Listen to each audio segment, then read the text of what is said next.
বাবা মা মরা এতিম এই মেয়েকে বিয়ের লোভ দেখিয়ে 3 দিন হোটেলে রেখেছেন এই যুবক, এখন বিয়ে করতে চাচ্ছে না। যুবতীর অনশন ছেলের বাড়িতে। এখন আমরা সরাসরি চলে যাব মেয়ের কাছে। আচ্ছা আপু, আপনাকে যে বিয়ের কথা বলে 3 দিন হোটেলে রেখেছে, এটা নিয়ে আপনার মতামত কি? দেখেন আপু, ছোট থেকে বাবা মার আদর কখনো পাই নাই, মামা মামির কাছে বড় হয়েছি। তো এখন তো মনে করেন যে তার সাথে আমার পরিচয় হয়েছে, তার সাথে আমার প্রেম চলছে। তো সে আমাকে বিয়ে করতে চাইছে, বলছে যে আমাকে বিয়ে করবে, আমাকে সম্পূর্ণ সুখ দিবে। তো এই বলে সে আমাকে হোটেলে নিয়ে যায়। নিয়ে যাওয়ার পর 3 দিন ছিলাম আমরা ওখানে। তো হঠাৎ দেখি যে সে নেই।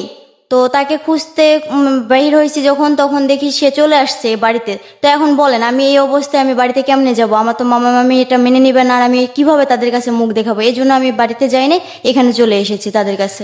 আচ্ছা, আপনাকে হোটেলে রেখে সে না বলে চলে আসছে? জি।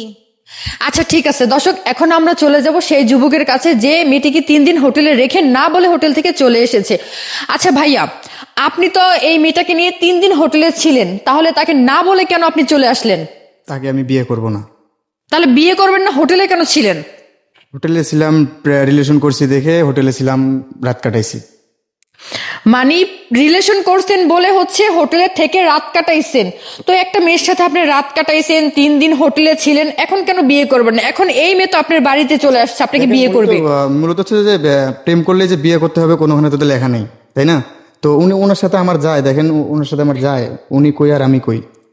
আচ্ছা, ওনার সাথে আপনার যায় না, যখন আপনি এই মেয়েটার সাথে প্রেম করছেন তখন কি আপনি একটাবারও দেখেন নাই যে এই মেয়ের সাথে আপনার যায় না বা এই মেয়েকে আপনি বিয়ে করতে পারবেন না? তখন এগুলো মাথায় চিন্তা ভাবনা ছিল না আপনার? প্রেম করলে কি আর কিছু মাথায় থাকে?